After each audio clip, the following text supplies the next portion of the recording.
dan bahagia. Assalamualaikum warahmatullahi wabarakatuh. Shalom, damai sejahtera, Om Swastiastu, Namo Buddhaya, salam kebajikan, rahayu untuk kita semua. Perkenalkan, saya Aisyah Utia Rahman MPD, CGP Rekognisi Angkatan 11 BGP Nusa Tenggara Timur. Sebagai fasil pemandu saya, Bapak Hari Indar Joko. Adapun sebagai rancangan aksi nyata dapat disimak melalui tayangan slide berikut ini.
Mari kita simak video berikut ini. Secara daring maupun luring, ya. Oke, next Bapak Ibu. Nah, ini budaya positif kalau kita umpamakan di dalam sebuah lingkaran, ya. Dalam sebuah lingkaran yang paling luar, ya, lingkaran paling luar ini budaya positif. Budaya positif ini akan dipengaruhi oleh apa? Bisa kita jalankan. Yang pertama, kalau ada peraturan kelas. Ya, dulu kita tahu peraturan kelas tata tertib, ya. Kemudian ada keyakinan kelas. Nah, ini akan memberi pengaruh juga, ya. Bisa kita lakukan ini kalau lingkungan kita positif. Ya, lingkungan positif. Next. Nah, mari Bapak Ibu kita pindah ke slide selanjutnya, keyakinan kelas. Pak Bahtiar bisa baca apa itu keyakinan kelas yang ada di slide ini? Adalah seperangkat nilai dan prinsip yang disepakati bersama oleh guru dan siswa untuk memandu perilaku dan interaksi di dalam kelas atau lingkungan sekolah. Ya, jadi seperangkat nilai, ya, seperangkat nilai dan prinsip yang disepakati. Intinya di situ disepakati. Kalau ada yang tidak sepakat, dia tidak bisa kita jadikan keyakinan kelas, ya. Oke, mari kita, Bapak Ibu silakan berdiri semua karena saya melihat ada yang kurang konsentrasi. Ya, kita bermain dulu ice breaking, ganjil genap dan berhadap-hadapan, ya. Jadi yang berdua silakan berhadap-hadapan. Ya, Pak Rizky dengan siapa? Oh, ada. Oke, pas ya. Ya, Pak pengawas bisa dengan Ibu Waka. Kita akan memandu ice breakingnya ganjil genap, ya. Bapak Ibu, tangan Bapak Ibu yang kanan, yang kanan, ya, berhadapan seperti mau salaman tapi tidak kena, jauhan, ya. Tapi jangan kasih kena, berdekatan Bapak Ibu, berdekat berhadapan, ya, betul berhadapan. Kalau saya menyebutkan angka ganjil, ya, kalau angkanya ganjil, maka dulu siapa yang ganjil, siapa yang genap. Ya, misalnya contoh Pak Daniel genap, Ibu Tuti ganjil. Ketika angka yang saya sebutkan angka ganjil, maka Ibu Tuti tangkap tangannya. Yang genap hindari. Ya, bisa? Oke. Iya. Jadi kalau ya boleh muhrim ya. Oke. Jadi kalau saya sebut ganjil, maka tangannya langsung diangkat. Ya. Kalau saya jawab genap, ya ditangkap. Genap ditangkap ya. Genap ditangkap. Ya. Menghindar. Ya, berusaha untuk. Oke, sudah? Siap? Konsentrasi. 1, 2, 3, 4. Konsentrasi. 1, 2, 3, 4. Oke, ganjil. Kalau angka saya sebutkan ganjil, maka tangannya diangkat. Ya. Kalau saya sebutkan genap, berusaha. Jadi akan lihat siapa yang konsentrasi atau tidak ya. Oke, 1, 2, 3. Ada yang tidak konsentrasi, ada yang terkecoh. Iya. Angkanya kan tidak berarti ganjil. Maka ganjil, siapa yang ditetapkan ganjil? Siapa yang ditetapkan? Kan saya bilang tetapkan dulu Bapak Ibu ganjil genap. Siapa ganjil, siapa genap? Oke. Ulangi. Saya ulang 1 kali lagi ya. Ya. 3, 2, 1, 6. Dapat, siapa yang dapat? Oke, terima kasih Bapak Ibu. Ya. Oke, ganjil ya. Genap. Iya.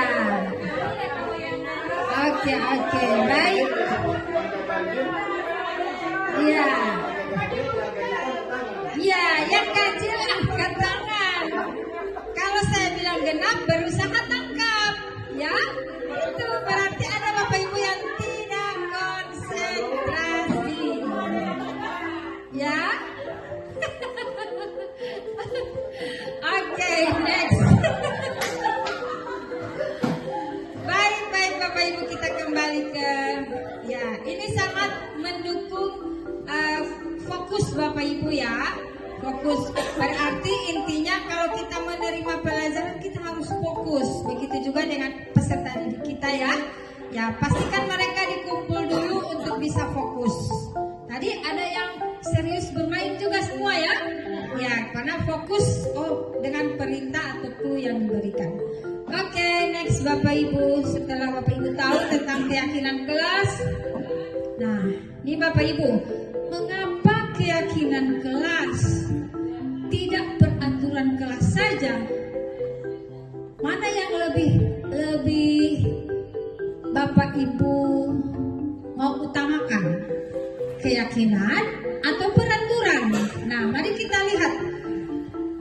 Ada 4 poin ya. Kita lakukan kepada anak, why not? Ya, nanti ada rule-nya, ada aturannya. Gimana Pak? Ya, jadi kita cari tahu apa penyebab dia tidak pakai baju olahraga. Next. Bila kalau sudah kalau alasannya ketinggalan, maka harus ada tindakan serius, paling tidak dijemput atau menghormati. Iya, jadi ada tindakan. Tetapi nanti kita akan lihat di proses berikutnya tindakan kita itu masuk di kategori mana ya. Oke, jadi Bapak Ibu punya pengalaman banyak ya kalau terkait dengan menerapkan budaya positif. Ya memang gampang-gampang susah ya.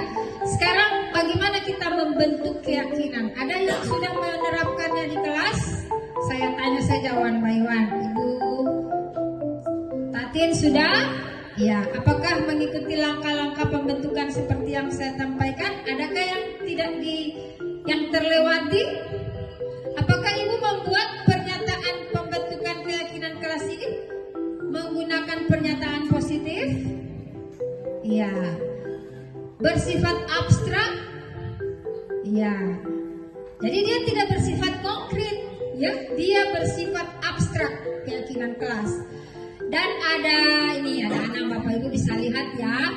Ya, semua warga sekolah atau warga kelas dilibatkan saat pembuat keyakinan kelas.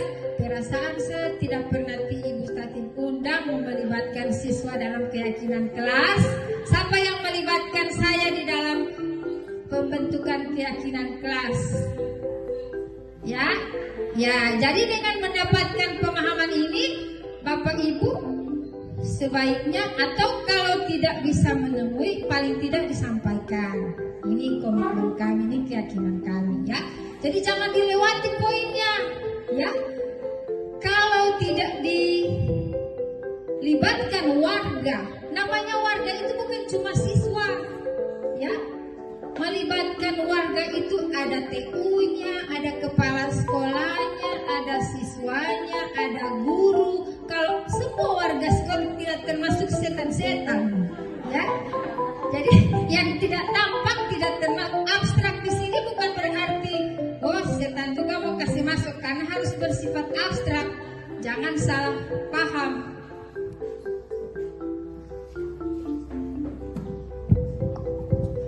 Next. Oke, sampai di situ ada yang mau tanyakan? Oke, Bapak Ibu jangan malu-malu bertanya. Ya.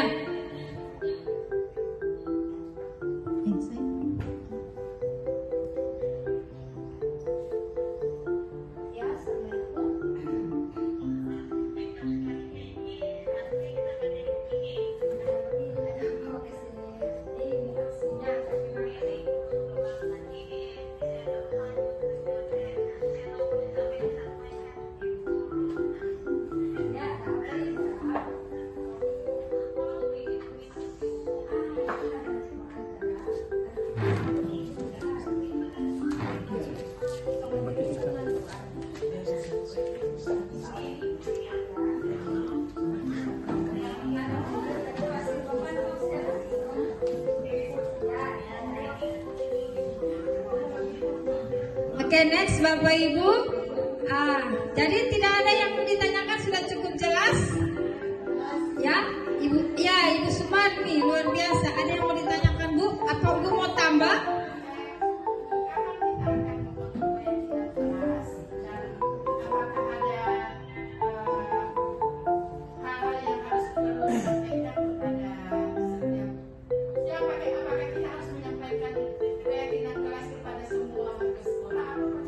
Ya, baik.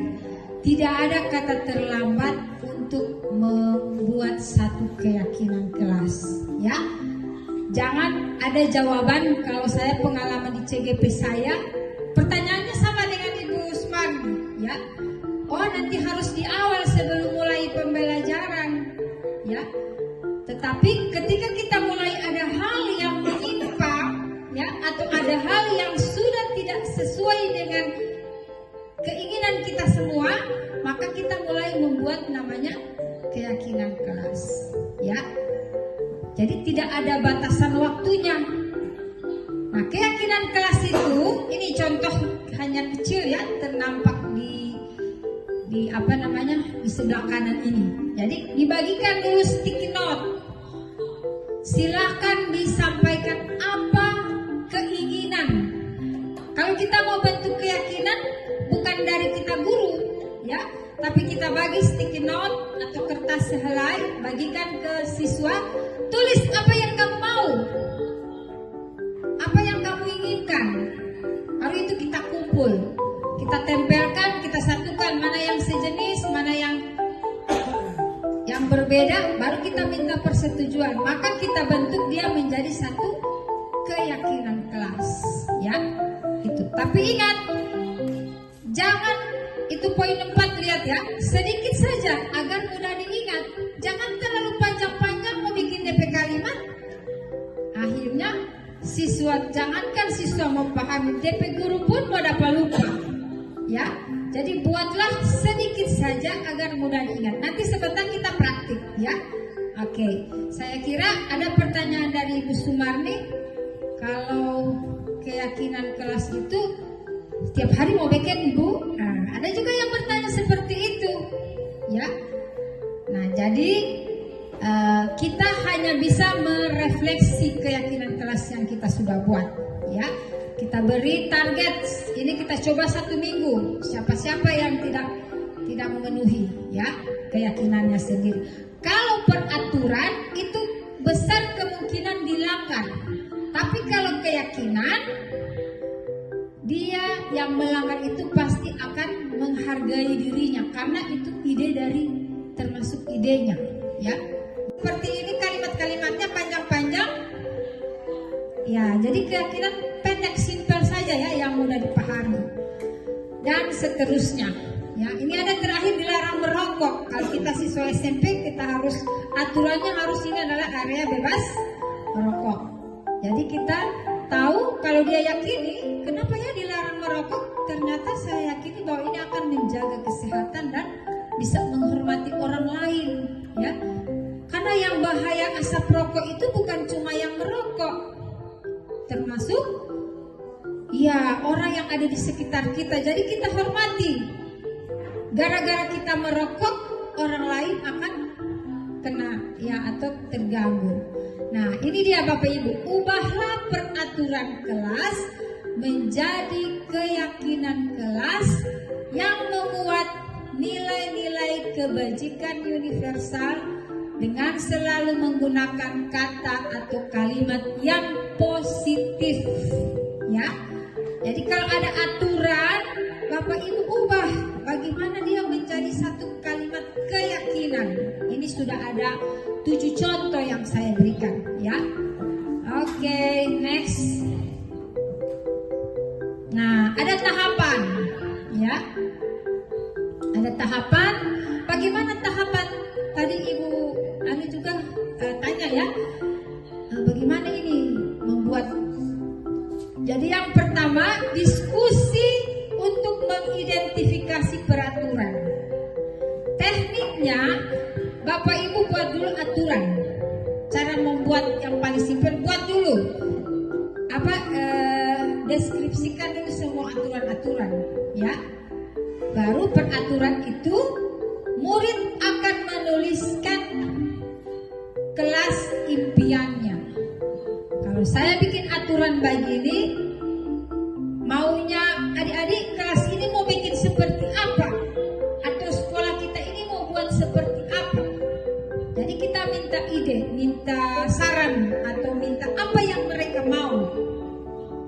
Kemudian murid membacakan kelas impian. Habis orang tulis, wajib untuk dibaca, ya, wajib untuk dibaca. Kemudian murid menempelkan keyakinan kelasnya di kertas plano. Itu yang saya bilang tadi ya. Semua ide-idenya dikumpul, ditulis, kemudian kita pilah-pilah, ya. Dan yang terakhir jadilah ini keyakinan. Sudah jadi keyakinan kelas yang kita sudah simpulkan menjadi satu keyakinan kelas atau kita sudah sepakati, ya. Mudah kan Bapak Ibu ya? Ya, jangan banyak-banyak. Tapi itu selalu direvisi, direfleksi, apalagi yang perlu kita tambah. Nah, contoh kemarin kalau misalnya di kelas Ibu Epi, buat itu. Setiap jam pelajaran, semua siswa harus berada di kelas. Itu peraturan. Minta kepada siswa, mau apa? Tetapi diarahkan pada hal yang positif, yang punya nilai-nilai kebajikan universal, ya. Jadi tidak bisa karena tugas kita guru itu menuntut, bukan menuntut. Kalau kita membuat peraturan dan kita minta mereka harus, maka itu sudah bukan menuntut, tapi berubah jadi menuntut. Kita kan di sini kita memahami namanya filosofi Ki Hajar Dewanto, ya, bahwa guru itu tugasnya menuntun. Oke, next. Nah, tadi saya mau bikin tapi sudah ya slide-nya ini karena saya pakai tugas sebagai instruktur, tapi saya sudah keduluan tadi tapi ada yang lain tidak ya? Oke, kalau yang pertama tadi apa? Keyakinan kelasnya? Ada yang masih ingat? Ya, kita lihat apakah benar tanggung jawab.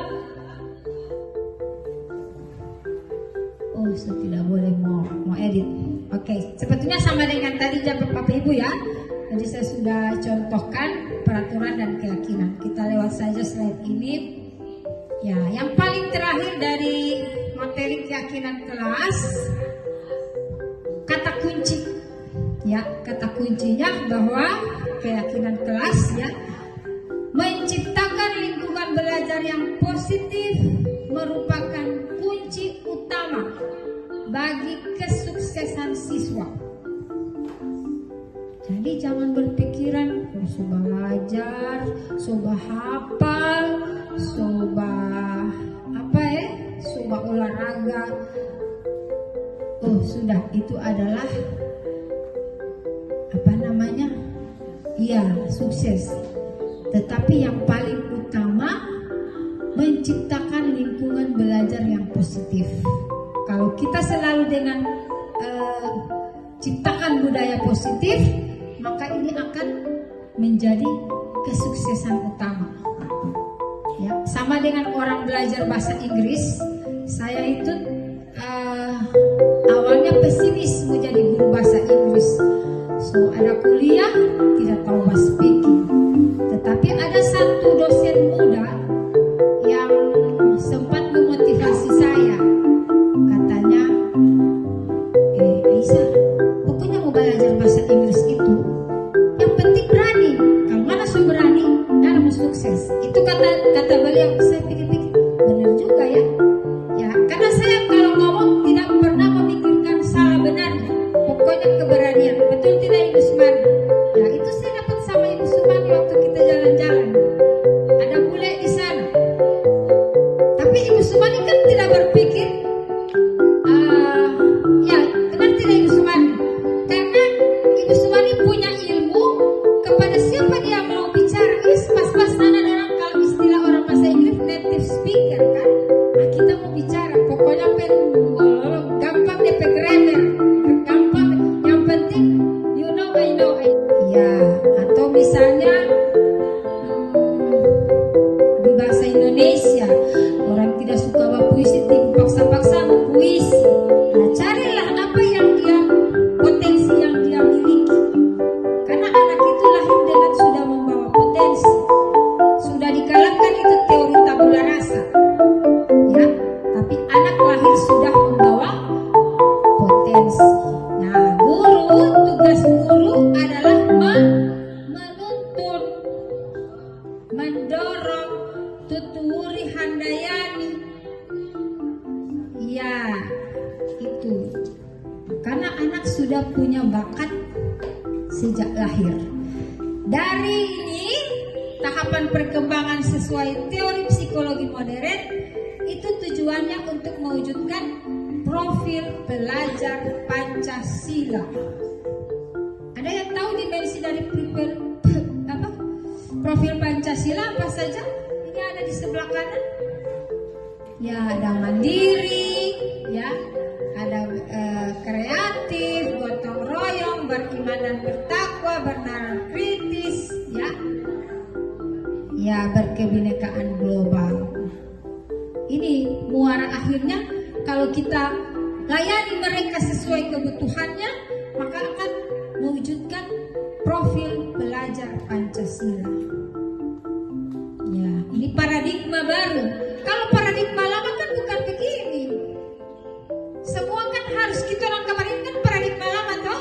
Betul tidak Bapak Ibu? Saya paradigma lama. Orang tua mendidik saya atau guru mendidik saya pakai paradigma lama Bapak Ibu. Tapi anak-anak sekarang mereka sudah harus mengenyam yang namanya paradigma baru. tahu di sini yang kelahiran 2000 ya, 2000-an ya, 2010 mungkin itu mulai masuk paradigma baru, ya. Tetapi kalau ini kita semua ini paradigma lama, betul tidak Bapak Ibu? Ada yang bisa berbagi cerita? Kalau misalnya pengalaman di satu masa ketika bersekolah, entah itu SMP, SMA, lihat Ibu Haidar dulu, karena Ibu Haidar Sodapa itu modul 3 toh. Bagaimana pengalaman belajar Ibu Haidar ketika di satu masa tertentu?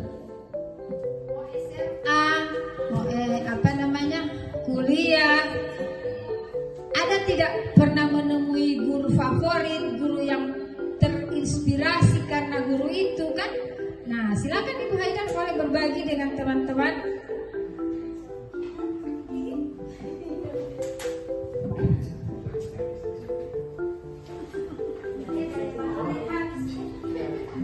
Ya, terima kasih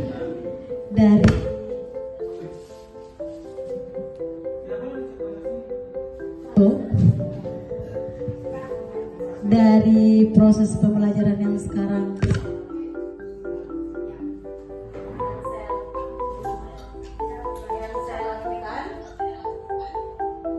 itu kan sekarang siswa dibayarkan sesuai dengan kebutuhan belajarnya.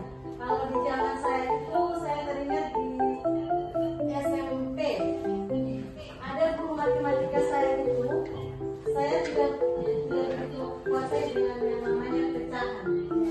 Dia memaksakan saya harus menguasai pecahan. Dia jelaskan bagaimanapun ini pecahan, saya tidak mengerti, saya tidak paham karena memang yang pertama adalah guru itu saya sangat takuti. Cara mengajarnya juga saya tidak suka. Saya tidak suka kenapa dia cuma lebih condong untuk orang yang paham. Dia lebih perhatikan itu. Sementara orang ini dia tidak perhatikan, malah dia marahi. Kemudian ada juga yang guru yang favorit saya, yang guru PPKN. Dia memang badannya itu universal, tapi dia memberikan contoh-contoh konkret yang memberikan pengalaman orang sukses.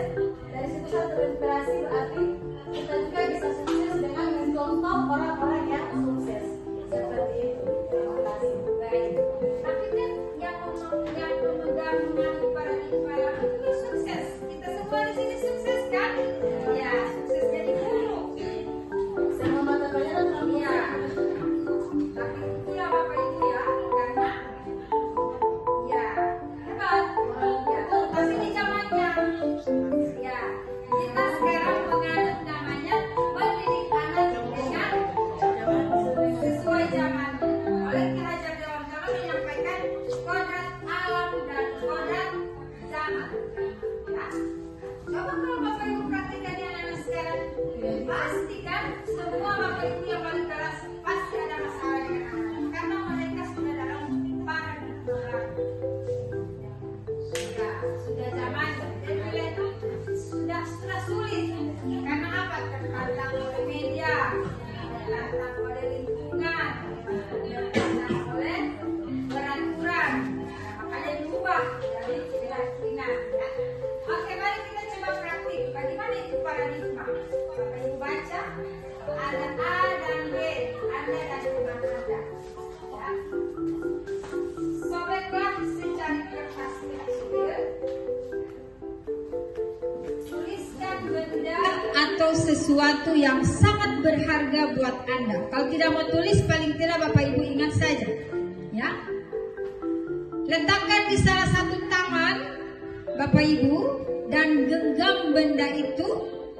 Nah, sesuatu atau benda tersebut dengan segala daya. Ya. Buatlah sebuah kepalan, pegang mati. Ya.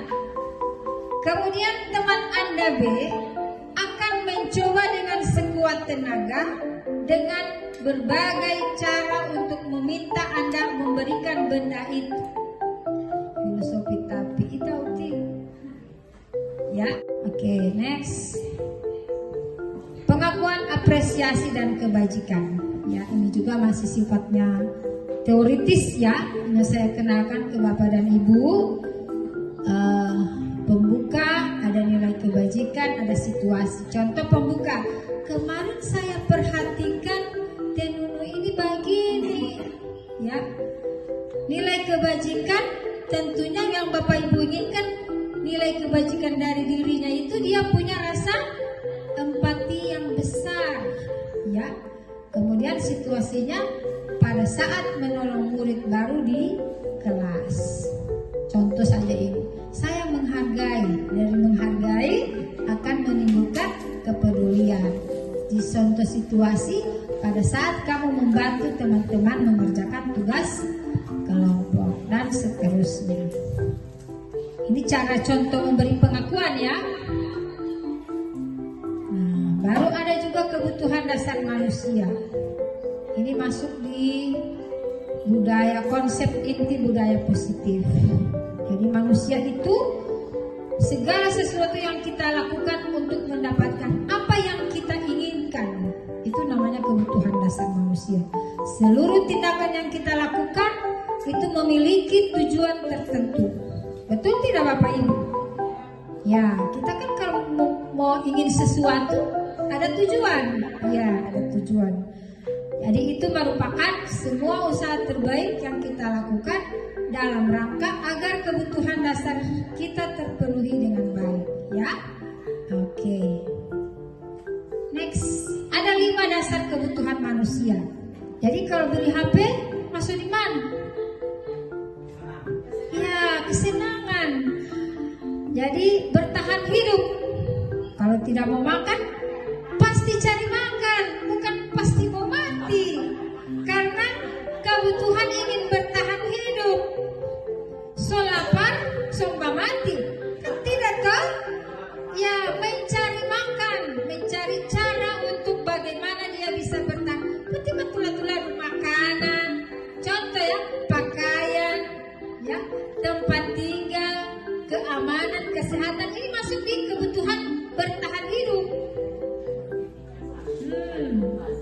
Kalau kasih sayang, ini rasa diterima. Ada yang tidak perlu ini kebutuhan ini di ruangan ini. Siapa yang tidak perlu dengan kebutuhan ini yang saya tampilkan ini? Semua masuk. Ya. Penguasaan. Masa? Ingat, berarti manusia kalau tidak membutuhkan ini, ya? Masa ibu tidak butuh penguasaan? Ya? Yang pertama saja ya, coba kalau kita dimaki-maki orang, iya harga diri, ya keinginan pun dianggap,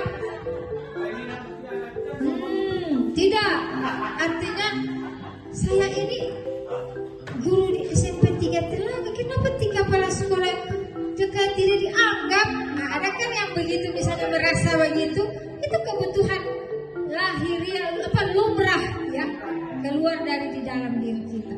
Kebebasan, biar mau upacara, kalau kita tidak suka mau upacara, mana-mana bawa, ya punya kebebasan. Dengan, tapi di sini lebih ke kemandirian, memiliki pilihan. Itu memiliki pemilihan ya, tentu pilihan yang ada alasan. Oke. Dan terakhir kesenangan.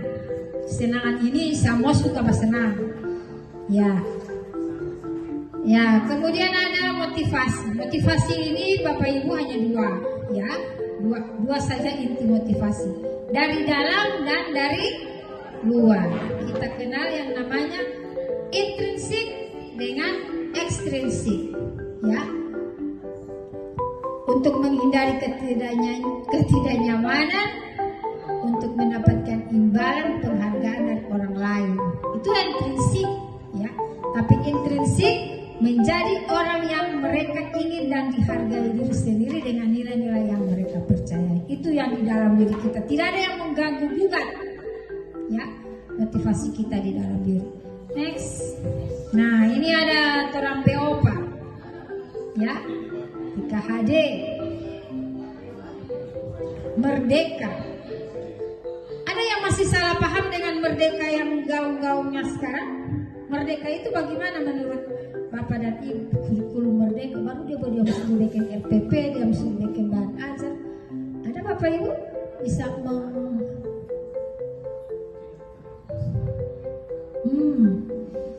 ya, merdeka itu artinya tidak hanya terlepas dari perintah, akan tetapi juga cakap untuk memerintah diri sendiri. Bukan saya yang bilang ini, tapi si KHD, ya, kan merdeka menurut Kiai Hajar Dewantoro itu punya makna dalam, Bapak Ibu, filosofinya dalam. Di mana letak filosofi dalam dari makna kata merdeka oleh Ki Hajar Dewantoro? Kalau orang yang orang apa istilahnya selalu diperintah, didikte, ya bukan antara dua semua marah, tapi dia tidak bisa menggali dirinya dia sendiri, tidak cakap untuk memerintahkan dirinya sendiri. Kalau kau itu manusia, pasti kau dengar itu apa yang Ibu Ada bilang, apa yang Bapak Ada bilang, apa yang Mama Ada bilang. Ya, kalau kita katakan merdeka oleh si KHD, dia mampu. Kalau orang tua-tua bilang, tidak harus diperintah, ya, tapi mampu memerintah diri sendiri. Ya, tergugah.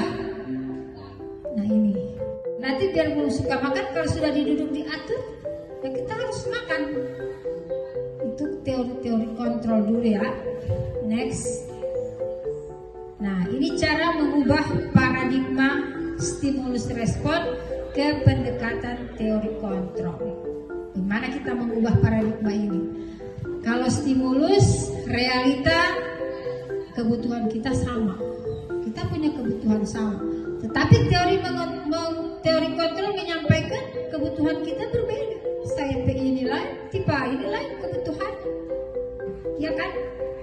Ya, dan seterusnya. Semua orang melihat hal yang sama.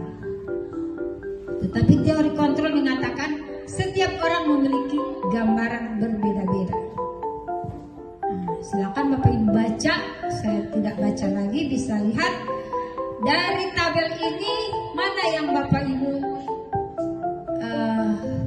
ingin tanyakan atau masih membingungkan buat Bapak dan Ibu, membedakan antara mengubah paradigma stimulus respon ke pendekatan teori. Ya. Caranya begini, kalau saya ambil yang satu, ini contoh dekat saya sebagai kepala sekolah. Kenapa saya sudah mengubah mindset berpikir saya tidak seperti dulu lagi, ya? Kita tahu kita semua punya kebutuhan yang sama. Secara real, secara aturan, kepala sekolah ini dan itu, ya. Tetapi di dalam teori kontrol, kebutuhan kita berbeda. Saya kan tidak paksakan, pokoknya sama harus hadir di diseminasi itu. Ternyata ada dua, ada kebutuhan yang berbeda. Ada Ibu Intan harus ikut ini, ada Ibu In harus ikut. Dan saya tidak boleh marah, ya. Saya tidak sebagai pimpinan tidak boleh, karena kita harus mampu mengubah paradigma itu. Satu saat, ya, kita harus cari apa yang harus kita layani kepada guru tersebut. Ini mengubah banyak, ada contoh sampai 1, 2, 3, 4, 5, 6, 7, 8. Ini yang paling ini ya. Saya bisa mengontrol orang lain, tidak sebagai pimpinan, secara dinas, secara SK, saya punya tugas mengontrol orang lain. Tetapi teori kontrol mengatakan Anda tidak bisa mengontrol orang lain. Ternyata tidak harus semua ada di dalam genggaman, berdasarkan kebutuhan dan situasi orang tersebut. Ini teori kontrol ya. Oke, next. Nah, terakhir, belum poin terakhir ini, masih ada lagi. Disiplin positif. Tadi saya sempat tanya, ya, disiplin positif. Ya, merupakan kalau ini harafiahnya diambil dari kata disiplina, artinya ternyata disiplin itu belajar. Ya, disiplin itu belajar. Mengacu pada disiplin diri yang memiliki tanggung jawab terhadap apa yang dilakukan berdasarkan nilai-nilai yang diyakini. Kemudian, disiplin positif merupakan salah satu cara penerapan disiplin yang bertujuan untuk menumbuhkan kesadaran serta memberdayakan peserta didik tanpa imbalan penghargaan atau reward, ancaman atau hukuman. Sebagai pendidik, tujuan kita apa? Ya, menciptakan peserta didik yang memiliki disiplin diri sehingga mereka berperilaku mengacu kepada nilai-nilai kebajikan universal dan memiliki motivasi intrinsik dalam perubahan perilaku ke arah yang lebih baik. Oke Bapak Ibu ya, bisa?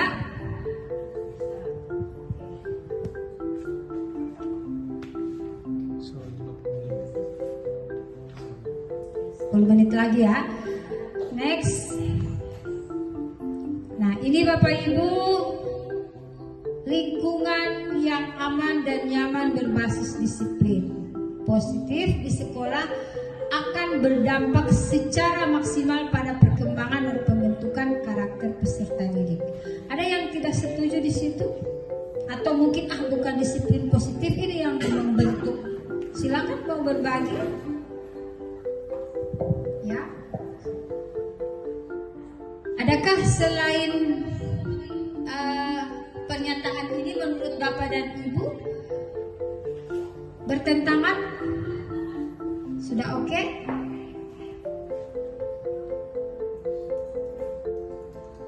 Ya, Ibu Mary ada tanggapan atau Pak pengawas bisa memberikan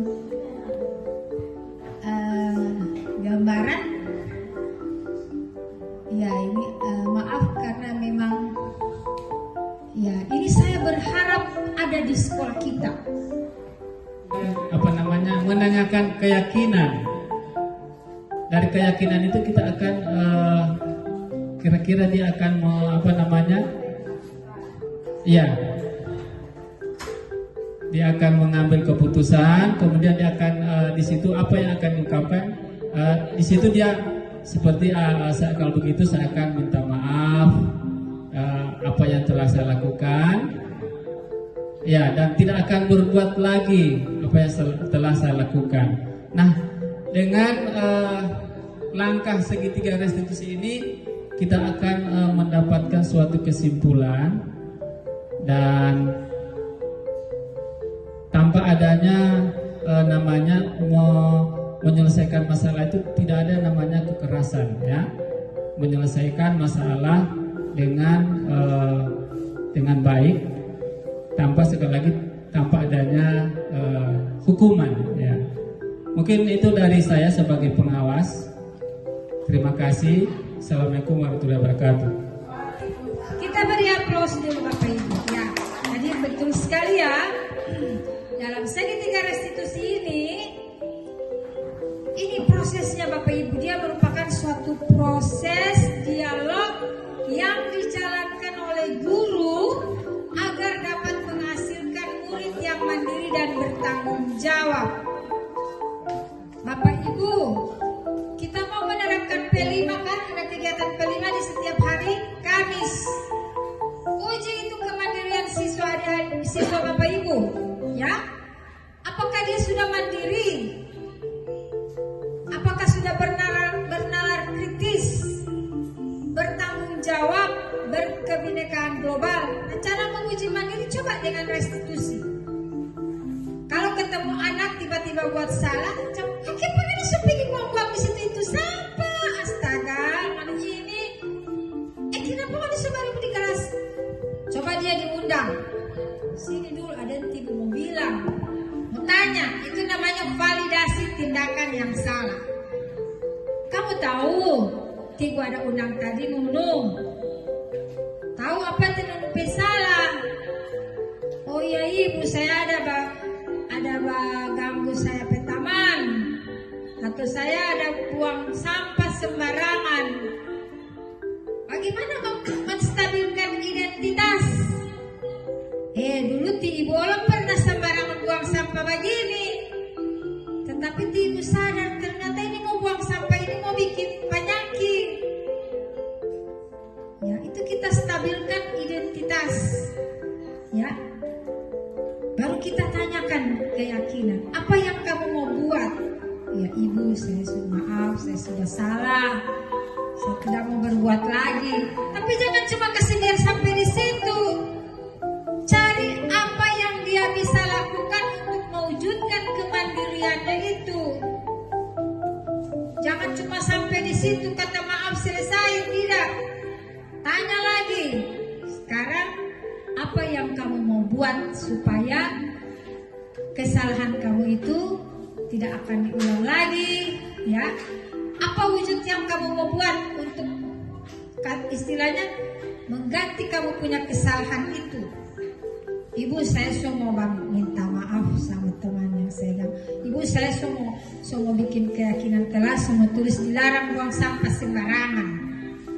Kita harus tanggung jawab, sampahku adalah tanggung jawabku. Itu kan keyakinan kelas. Jadi dia semua tahu, dia semua tidak mau bikin sembarang buang sampah. Jadi tidak harus dimarah-marah terus, ya.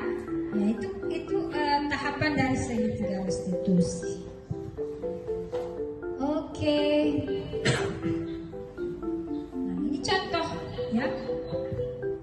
Banyak ya, nanti akan saya share juga ke Bapak dan Ibu.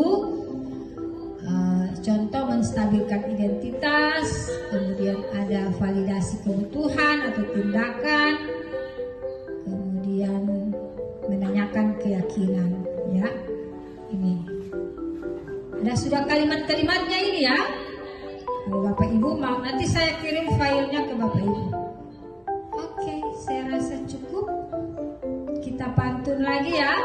Sampai di situ sudah tidak ada yang mau ditanyakan? Aman? Oke, pantun. Putra mahkota bernama Rama. Ragadha. Beliau datang untuk membebaskan. Semua pihak harus kerjasama untuk tingkatkan mutu pendidikan. Terima kasih. Wassalamualaikum warahmatullahi wabarakatuh. Terima kasih Bapak Ibu sudah berkenan mengikuti diseminasi dari budaya positif yang saya lebih tekankan pada keyakinan kelas. Dengan mengucapkan alhamdulillahirrabbilalamin, kegiatan diseminasi pada siang hari ini dinyatakan selesai. Mohon maaf atas segala kehilafan.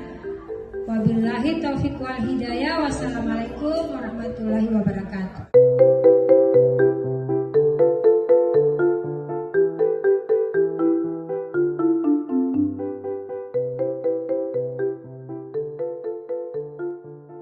Assalamualaikum warahmatullahi wabarakatuh.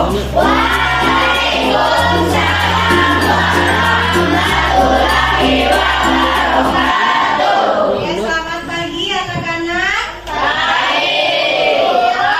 Semua. Baik. Hari ini Ibu akan melaksanakan keyakinan kelas. Apa ada yang tahu apa itu keyakinan kelas? Ada yang tahu? Sebelumnya belum pernah bikin keyakinan kelas? Ya, sudah. Masih ada yang ingat apa itu keyakinan kelas?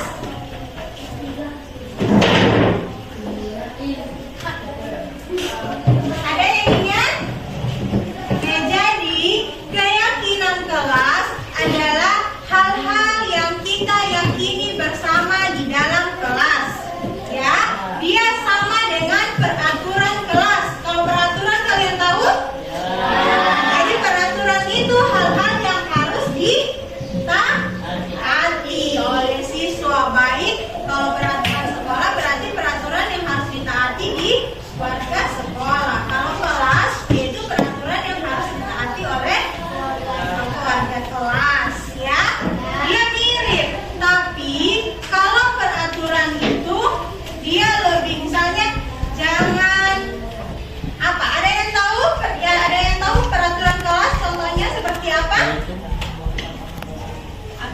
jangan membuang sampah sembarangan. Apalagi tidak boleh makan di kelas. Itu adalah peraturan. Kalau peraturan itu dibuat oleh guru sendiri dan siswa tugasnya untuk menaati, ya.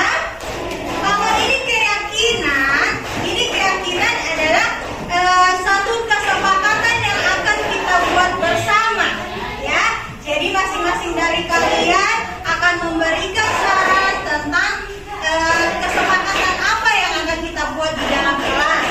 Kemudian akan didiskusikan bersama, ya. Kalau kesepakatan, masih ingat itu ada kesepakatan dilarang membuang sampah, jangan makan di dalam kelas, itu termasuk kesepakatan. Tapi ada tapinya. Tapi itu kesepakatan menggunakan kata-kata yang negatif. Sedangkan keyakinan kelas itu kita menggunakan kata-kata yang positif. Oke, bagus. Contohnya,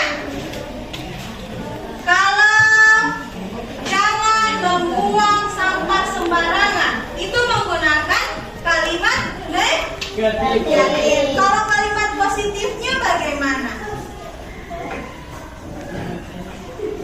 Kalau negatifnya, jangan membuang sampah di kelas. Kalau positifnya, jagalah kebersihan. Oke, bagus. Jadi itu positifnya. Kalau negatifnya ada kata jangan. Sedangkan kalau sudah masuk ke kalimat positif, itu dia menggunakan kata yang berbeda, tidak menggunakan kata jangan. Lagi ya, misalnya jangan mengganggu teman. Kalau positifnya adalah saling menghargai. Oke, bagus. Di sini Ibu akan meminta kalian untuk menuliskan satu saja keyakinan kelas, ya. Tanpa harus menggunakan kata jangan, dilarang, ya. Jadi kalian akan menuliskan itu, kemudian ditempel di sini. Di sini Ibu sudah sediakan tempat untuk meletakkan keyakinan kelas kalian, ya. Kemudian, jadi menjelaskan dulu tata caranya, ya. Kalian menuliskan keyakinan kelas, setelah itu ditempelkan. Kemudian Ibu akan memilah mana yang termasuk yang bisa dijadikan keyakinan kelas, yang tentunya ada kata-kata positifnya, dan mana yang tidak. Setelah itu kalian akan menandatanganinya, ya.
negatifnya ya.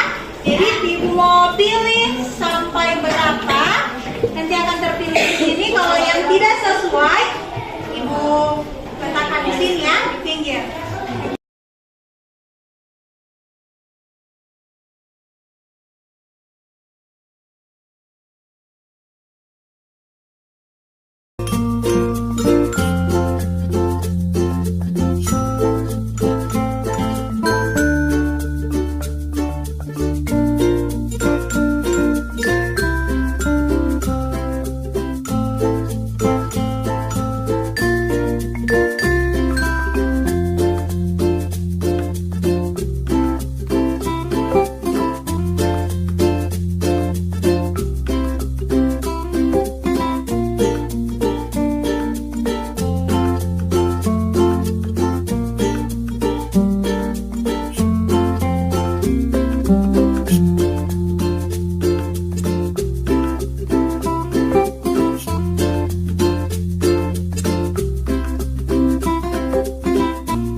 Assalamualaikum warahmatullahi wabarakatuh. Nama saya Syahrul Ramadan Karim. Saya dari kelas 7A. Perkenalkan, nama saya Muhammad Ramdan Zakaria, saya dari kelas 7A. Perkenalkan, nama saya Mirnawati Harun, saya kelas 7A. Perkenalkan, nama saya Berlianti Idul, saya dari kelas 7A. Nama saya Musdalifah Gagalabajo dari kelas 7A.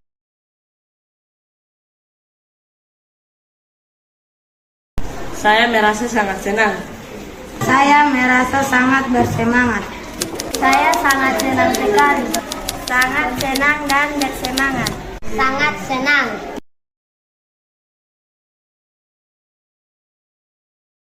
Sangat penting. Sangat penting. Penting. Sangat penting.